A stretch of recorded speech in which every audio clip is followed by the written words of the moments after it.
Right, here we are in the Robinson R22 helicopter in P3d. This time, same situation applies to FSX, and the first thing I have needed to fly a helicopter is track IR, and actually flying the helicopter accurately with reference to the ground usually means that I tilt the head up a little bit and click the button that says center, and that way when I put my head at its natural angle I've got the front of the helicopter in view, as well as that compass. Now see the compass on the not strut, whatever that thing's called, the divider on the windscreen.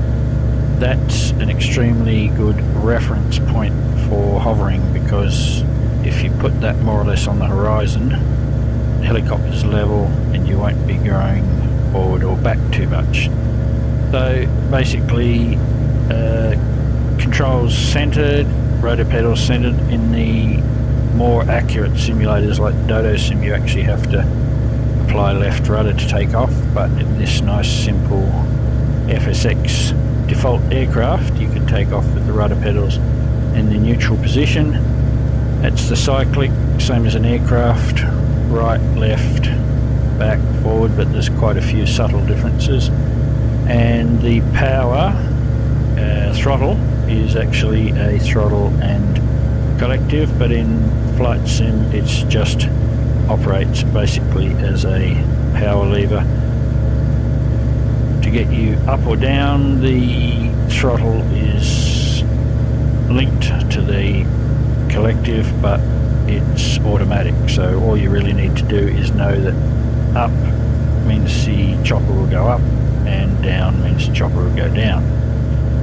So important to get your reference point in a known position if you're going to hover, and just start applying power, and the helicopter will want to probably tip a little bit forward or a little bit back, and then use the cyclic to see how I'm just hovering off the ground. As soon as the nose drops a bit it wants to go forward, as soon as I push the nose up it wants to go back, and it's very slippery, and any time that it starts to go forward or back I've got to retrim, and it's actually quite difficult. But it's important to practice just a few feet off the ground, get used to having that compass pretty well on the horizon, and if you do start to come back a little bit, push it down a little bit. If you do start to if the aircraft starts to go forward again, pull the stick back just a tiny bit so that the compass rests back on the horizon.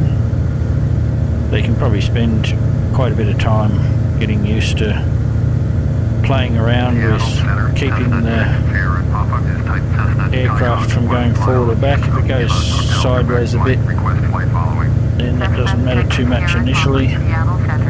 After a while it becomes semi-automatic to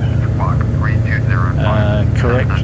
One thing that I do find is you don't have any actual tactile feel of the aircraft, so it's very easy to overcorrect when slowing up, and the helicopter will actually go backwards on you. But once you reckon you've got comfortable with the controls, you can just add a bit of power, put the nose slightly below the horizon, and as the helicopter picks up speed and flies away, you'll gain airspeed, and you can push the throttle quite a way forward, push the nose quite a way down. You'll see that we're still climbing at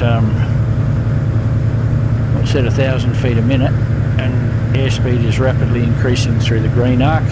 Once you've got airspeed enough, pull the nose up so that the compass once again lies pretty well on the horizon, and reduce throttle or collective until the climb indicator shows not climbing. And now we're reasonably stable at about 500 feet. We're doing just airspeed in the bottom of the green arc, but it's falling, so nose slightly down and still climbing a little bit, nose down a little bit more to increase the speed, and ease off the throttle slightly, and the climb descend should be 0 and the airspeed should be just at the bottom of the green arc, and you can fly like that all day. And you can see that the best reference point is the compass once again, as long as you keep it on the horizon. You'll be maintaining height. If you raise the nose without touching the throttle, you will go up. At the moment it's 500 feet a minute and airspeed's dropping off. We can push the compass below the horizon. We'll now be descending at 500 feet a minute, and the airspeed has gone well into the green arc, so we pull the compass back into the middle of the horizon. Aircraft stops descending and the airspeed's just at the bottom of the green, so that's a reasonably stable configuration. Keeping the compass on the horizon, we can turn to the right and throw in just a little bit of right rudder to balance the turn. You can kick the rudder a bit more and increase the rate of turn, which won't actually unbalance the helicopter. But you can see now that the change in aerodynamics has meant that we were coming down at 1,000 feet a minute. So I'm now increasing throttle. Power's gone right up to 1,500 feet a minute climb.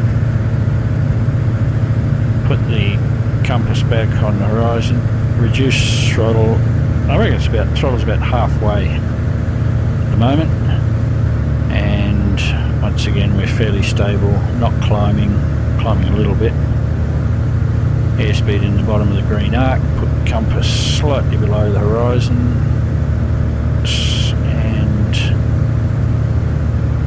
there we go. Gradually it settles into not climbing, airspeed at the bottom of the green arc. Top of the compass is sitting pretty well on the horizon, and that's a stable configuration. So we can fly along like that all day. There's the airport over there, so we'll turn towards it. Just a gentle turn, slight increase in collective, slight touch on the left rudder pedal to bring it around. The nose went down a little bit there, but we didn't lose much height. And once again, top of the compass on the horizon, power about halfway, and it'll settle into not climbing or descending, and airspeed at the bottom of the green arc.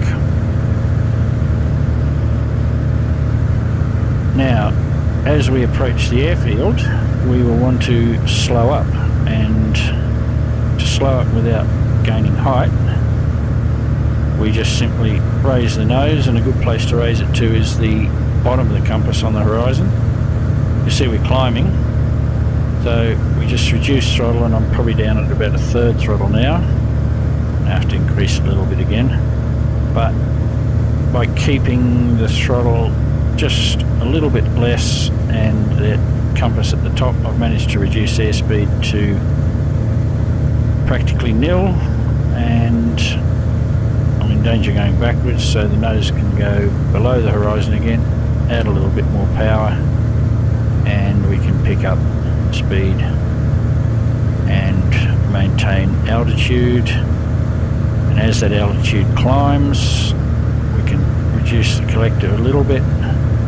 Once again, we want to slow up, put the compass up, and at the same time we actually reduce the collective.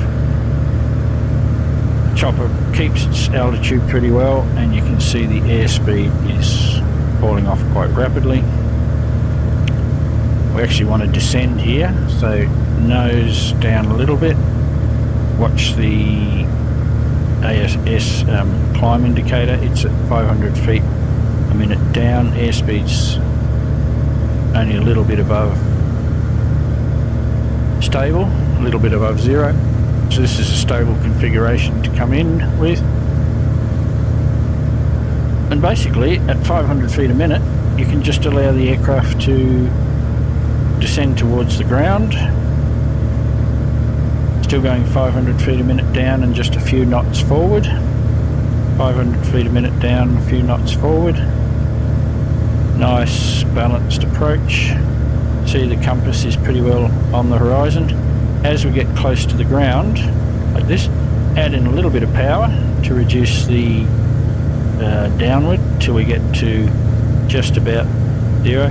See, the aircraft has actually stopped now, so I've got to make sure that the compass is at least down right on the horizon, and airspeed is practically zero, and we're not climbing whatever because I've got about half throttle. We can just ease the nose down a little bit, pick up a few knots, and as soon as the aircraft starts to go forward, you pull that nose up again and catch it before it increases in speed. Okay, it's stopped again. Nose can go down a little bit. It'll increase speed. As soon as it starts to move forward, pull that nose up again. And then you're in a position where you can actually be hovering. Compass is on the horizon. Aircraft is virtually stopped. Reduce the throttle by a tiny bit to allow it to go from holding height to just descending. And if you're coming down at what's this, 100 feet a minute, you can just move the aircraft compass up and below the horizon to keep stable. As it gets very close to the ground, it will get into ground effect and not fall away. Drop the throttle, boom, we're down on the ground. In a normal takeoff, push the throttle forward. As it lifts off the ground, push the cyclic forward, and you'll climb out and rapidly gain speed and height at the same thing. And as soon as you've got as high as you want to be, or as fast as you want to be, drop the throttle back, nose up on the horizon, and try and settle down. Ooh, I've lost a bit, reduced power a bit too much there, I can see that, so I want to balance the throttle and the compass on the horizon to bottom of the green arc in airspeed and not climbing. So nose down a twig just so the top of the compass sits on the horizon. Down a twig more.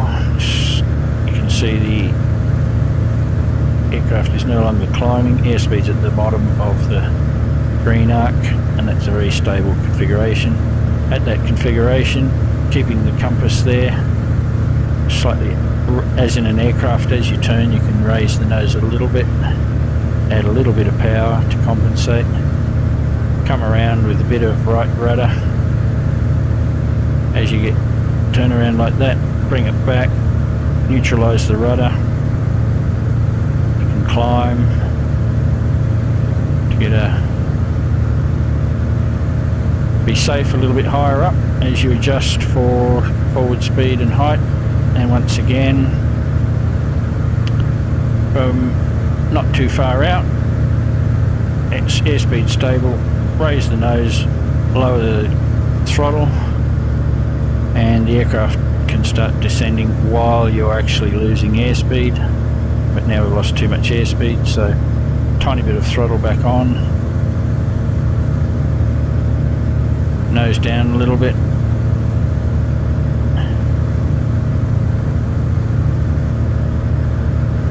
and once again we'll aim it towards the tarmac over there. Got quite a bit of forward speed, so raise the nose, reduce the throttle. You can see airspeed's fading off quickly. Increase throttle slightly, not too much, we still want to keep descending. So I'm just playing with the aircraft in this situation with the bottom of the compass more or less on the horizon, adding power, but now we've lost forward speed, so we drop the nose a little bit to bring up forward speed again. Haven't increased the throttle because it's descending now at about 250-300 feet a minute, nice and stable. Airspeed's only a bit above 0, coming in nice and steady. As we get close to the tarmac, tiny bit more throttle, nose tiny bit more down, tiny bit more throttle, tiny bit more throttle, get that descent down to almost nothing, tiny bit more throttle, and this will just see us coming in. Keep that nose down, because what happens is if you don't grab it as soon as you've stopped moving, you leave that compass there, what happens? It starts to go backwards. Once it's got backwards momentum, you really got to push that nose forward to return to forward momentum. So it's mainly playing with that compass. On the horizon, slightly above to slow up. As soon as you slow up, back to neutral, and you can just, we're at virtually 0 knots forward, 0 knots climb, stable configuration, but I want to land. Reduce the throttle by a poof-tenths, which is an almost imperceptible reduction in the throttle. Raise the nose, and there we go, we're down nice and smooth.